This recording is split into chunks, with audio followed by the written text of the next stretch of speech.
Mais uma questão lançada no Momento Enem, quarta questão, uma questão para a gente pensar, uma questão para a gente analisar.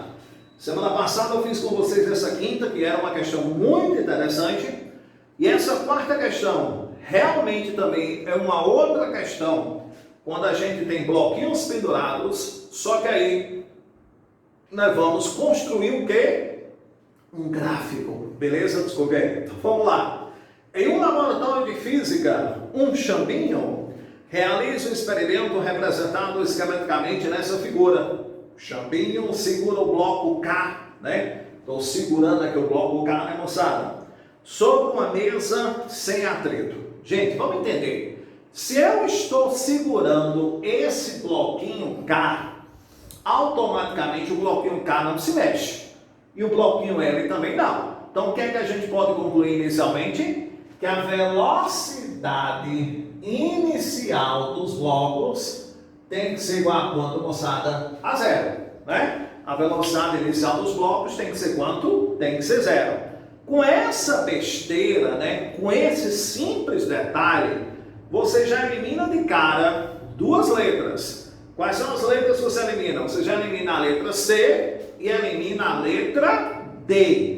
Porque o gráfico da letra C, nem o gráfico da letra D, está saindo da onde, moçada? Da origem, ou seja, não está saindo de uma velocidade igual a zero. Aí o que ele fala para mim?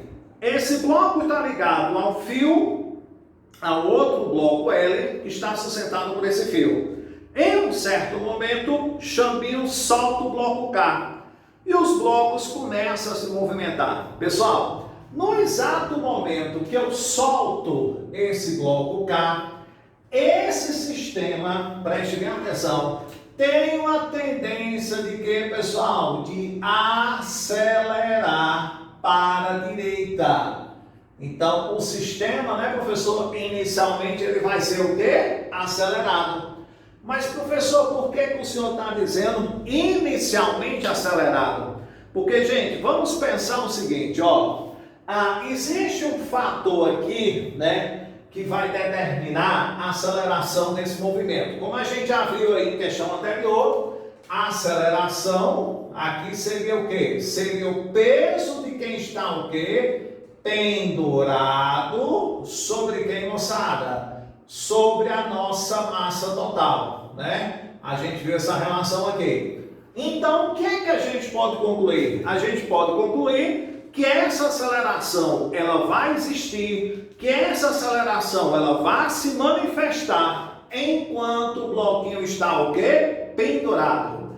Ah, professor, quer dizer que quando esse bloco L chega aqui no solo, percorrendo essa altura Hzinho aqui, não vai ter mais aceleração? Não, né? Esse bloco K vai continuar se deslocando, só que agora, moçada, ele não vai ter um movimento mais acelerado. Como é que é, professor? Ó, Chambinho, o que vai acontecer é isso aqui, ó.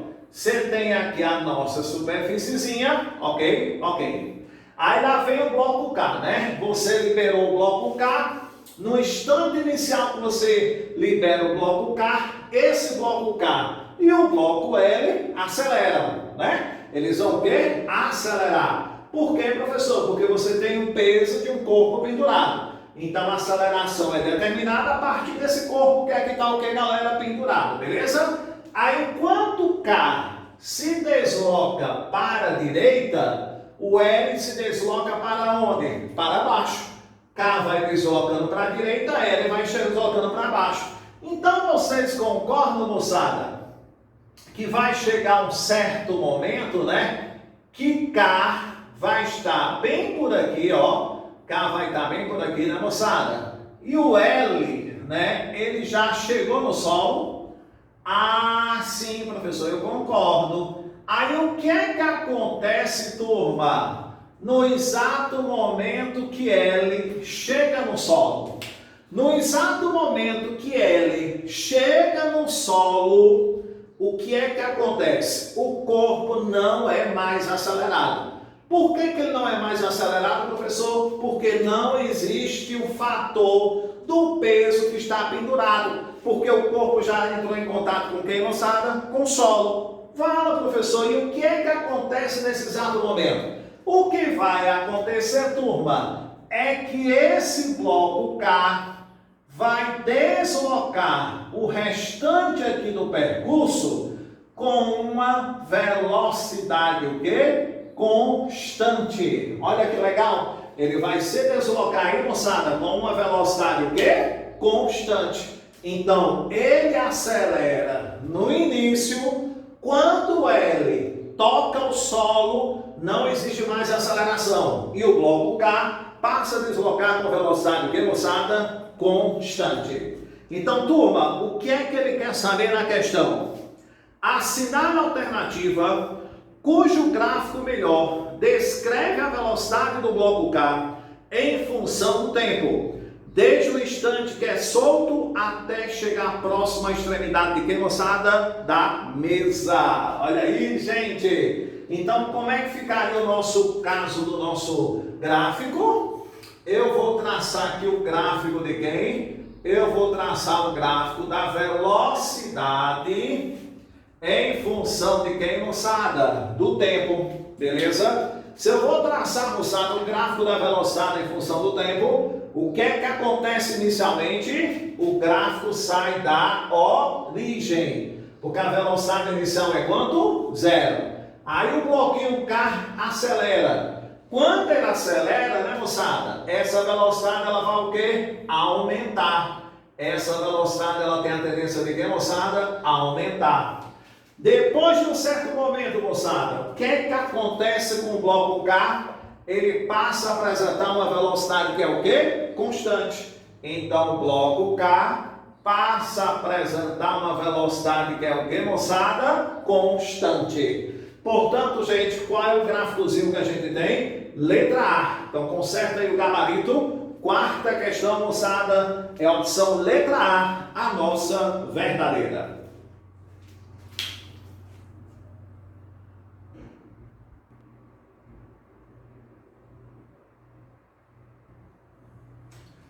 Mais uma questão aqui, moçada, questão de número 3, da página 6, tá bom?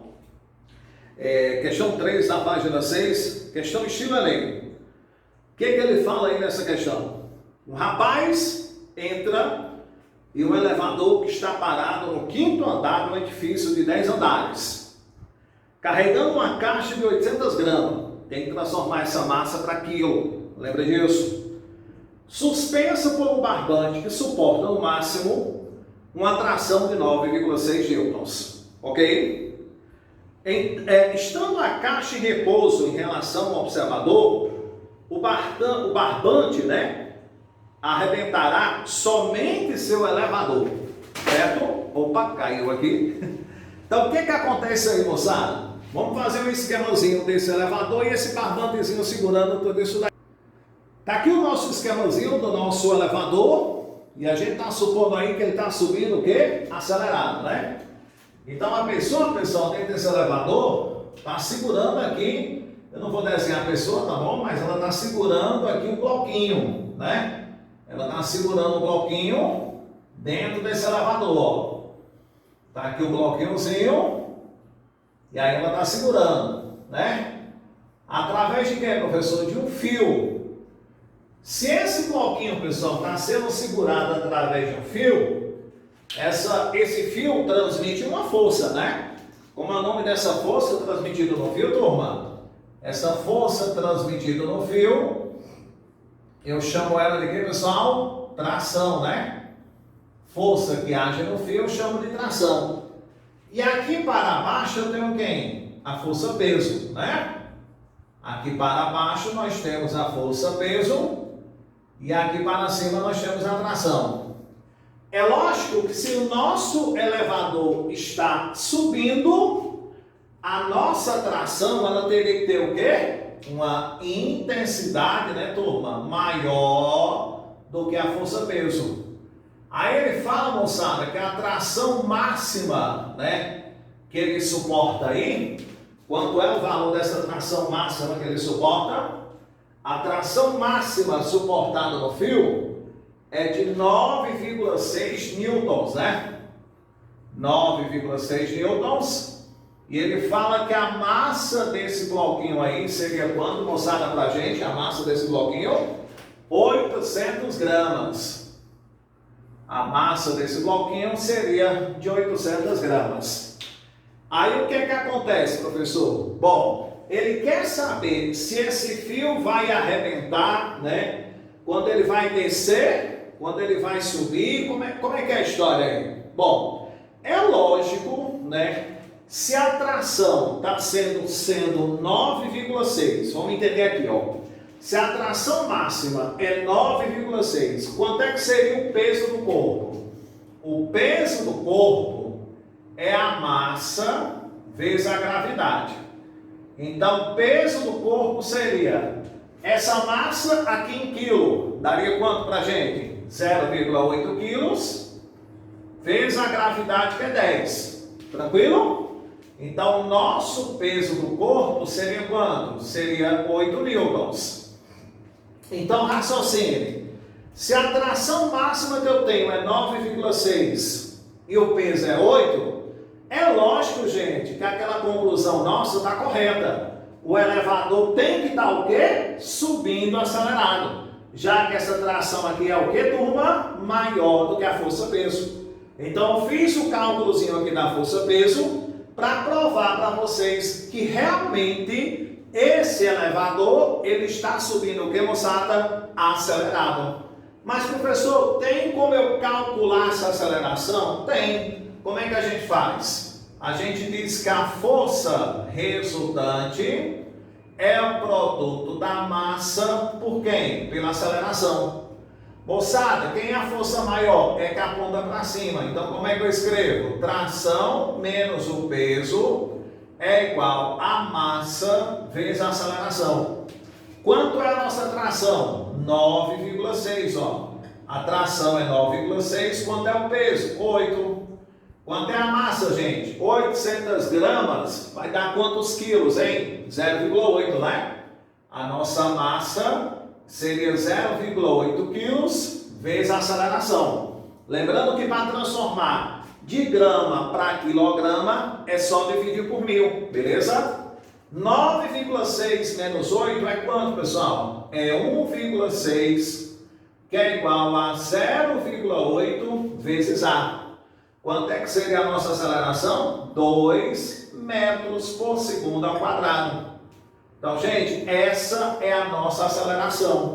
Então, para essa aceleração de 2 metros por segundo ao quadrado, o fio suporta uma tração máxima de 9,6 newtons. O que é que significa isso? Se eu tiver uma aceleração superior a 2 metros por segundo ao quadrado, o fio não vai suportar a tração e ele vai o quê? Romper. E isso para uma aceleração, que turma? Superior de 2. Porque até 2 metros por segundo ao quadrado, o fio suporta uma tração de quanto? De 9,6. Portanto, moçada, dando uma olhadinha aqui nas nossas opções, eu já descarto a letra A e a letra B, porque está falando que está o que, moçada? Descendo. Vamos olhar a letra C? Letra C. Subir com aceleração maior do que 2. Letra D, subir com aceleração maior do que 1,2.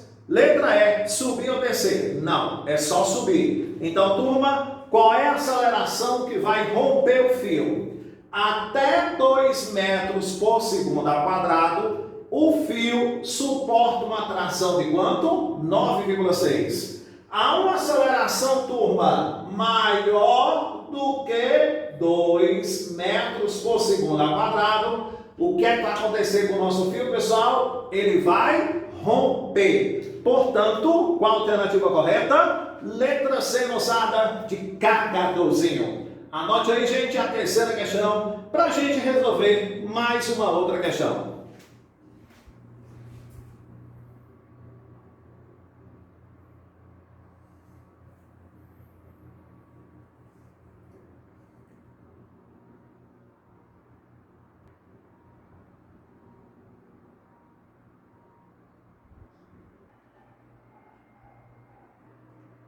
Próxima questão, moçada. Questãozinha meio complicada, por isso que eu me adiantei aqui fazendo já algumas coisas do desenho. É na página 8, essa 10ª questão da Unicamp. Beleza? Vou já explicar como é que está esse desenho aí. Hoje é comum encontrarmos equipamentos de exercícios físicos em muitas praças públicas do Brasil. Esses equipamentos são voltados para pessoas de todas as idades, mas em particular para pessoas de terceira idade. Considere o esquema abaixo, em que uma pessoa de massa de 65 quilos, eu vou considerar essa pessoa de massa de 65 quilos, tá bom? Está parada e com a perna esticada em um equipamento tipicamente encontrado nessas praças, certo? O módulo da força F exercida pela perna da pessoa, em razão da sua massa, seria 2 pontos. Gente, quero que vocês notem aqui o seguinte, por favor, peguem o original de vocês. Vocês estão percebendo que a pessoa aplica sobre um equipamento uma força de intensidade F, ok? Pelo princípio de ação e reação, quando a pessoa aplica sobre o equipamento uma força de intensidade F, o equipamento que está aqui reage e aplica sobre a pessoa uma força de mesma intensidade, tá certo? Então a pessoa empurra o equipamento com uma força F e o equipamento empurra a pessoa com uma força de mesma, o que, galera? Intensidade F. A ação e a nossa reação, ok? Além dessa força aí, galera, nós temos aqui para baixo essa força que eu representei, que é a força peso, gente, da pessoa. Percebam, turma, que isso aqui funciona muito parecido com aquela história de plano inclinado. Plano inclinado, quando você vai inclinando, a força peso também vai inclinando. Mas, professor, eu não estudei ainda nada sobre plano inclinado. Não tem problema. Quanto é que o aparelho está inclinando? O aparelho está inclinado aí de quanto? 30 graus. Se o aparelho, moçada, está inclinado 30 graus, a força peso inclina também 30 graus. Porque, na verdade, moçada, quando ele não empurra o aparelho, né, a pessoa, ela está dessa forma aqui, ó. Tá aqui a pessoazinha, beleza? Tá aqui a pernazinha e ela não está empurrando o aparelho. Quais são as duas forças que eu tenho aqui? Eu só tenho aqui, no caso, a força peso, somente ela. Eu não tenho outra força, né? À medida que ele vai empurrando o aparelho aqui para a direita, o que é que vai acontecendo com o corpinho da pessoa? Ele vai levantando, né? E aí, quando o corpinho da pessoa que vai levantando, essa força peso aqui, galera, ela vai inclinando. Na mesma inclinação que está sendo o quê? O balanço. No caso, se o balanço aí, né, está inclinado, observe, ó, se o balançozinho aí está inclinado de quanto? 30 graus. Essa inclinação aqui também será de quanto? 30 graus. Beleza? Professor, oi. Mas quando eu tenho geralmente essas inclinações, né, acaba eu me deparando com um recurso de vetores que a gente chama de componentes de vetor ou projeção vetorial. Recorda isso? Realmente você está correto. Projeção, que, moçada? Vetorial. Como é que a gente faz isso, professor? Que eu já estou um pouquinho esquecido. Basta o champinho pegar vetor da força peso, ó, projetar aqui no eixo X, ó, projetando aqui o vetor da força peso aqui no eixo X, eu teria essa componente que eu chamo de que, galera? Px. Olha aí, ó, projetando o peso no eixo X, eu tenho essa componente que eu chamo de Px. Projetando, moçada, o peso no eixo Y, eu tenho essa projeção que eu chamo de que, moçada? Py, né?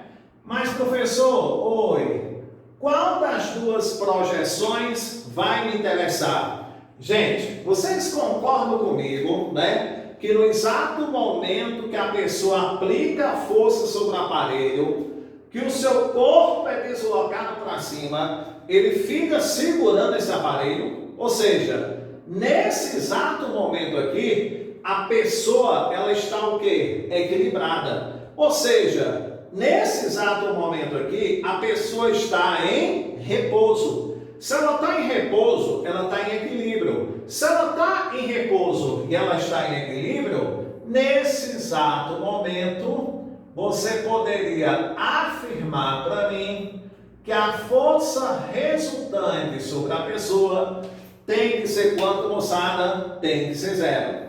Então, professor, se a força resultante tem que ser zero, eu olho aquelas forças que estão naquele eixo de modo a me dar uma resultante nula. Exatamente. Então, todo mundo comigo aqui, ó. Quantas forças eu tenho atuando aqui nesse eixo? Você tem Px para a direita e você tem o F aqui para a esquerda. Lembrando, né, moçada, que esse F é o mesmo desse, tá bom? Então, você tem Px para a direita e tem o F para a esquerda. Então, para que a força resultante seja zero, como é que eu posso escrever aqui, moçada? Eu posso escrever que a força F vai ser igual a quem, moçada? A Px. Força resultante zero, a força F tem que ser igual a Px. Então, professor, eu digo que F vai ser igual a essa componente Px. Como é que a gente faz, professor, que eu estou um pouquinho esquecido? Lembra aquela frase? Colada, cosseno, separada, seno. Aquela projeção que estiver colada, tu multiplica pelo cosseno, e aquela projeção que estiver separada, tu multiplica pelo seno. Então vamos dar uma olhadinha aqui comigo? Vamos lá. Essa projeção aqui, moçada, Px, ela está colada com ângulo ou ela está separada? Ela está o que, moçada? Separada. Então vamos lembrar, separada, seno, colada, cosseno. Então, se essa projeção Px está separada, eu vou multiplicar por quem, moçada? Pelo seno. Então, como é que eu escrevo? Componente Px é quem? É peso vezes quem, galera? O seno de 30 graus. Então, a nossa força F é igual a componente Px. Como a nossa componente Px está separada, então é o peso vezes o quê? O seno. Então, moçada, a nossa força F vai ser igual. Quanto é a massa, gente, da pessoa? A massa do indivíduo é de 65 gramas ou quilogramas. Se a massa é 65 quilogramas, o seu peso é quanto? Isso, 650. Então, peso é 650, seno de 30 é quanto? 1/2. Então, moçada, a nossa força aplicada será 650, moçada, dividido por 2. A gente fez os cálculos aí, moçada, deu quanto? 325 newtons. Pronto, gente. Essa seria a força, não é? Que a pessoa aplica sobre o brinquedo e que o brinquedo aplica sobre a pessoa. Tá bom, gente? Então a gente encerra por aí, tá? Lei de Newton 2.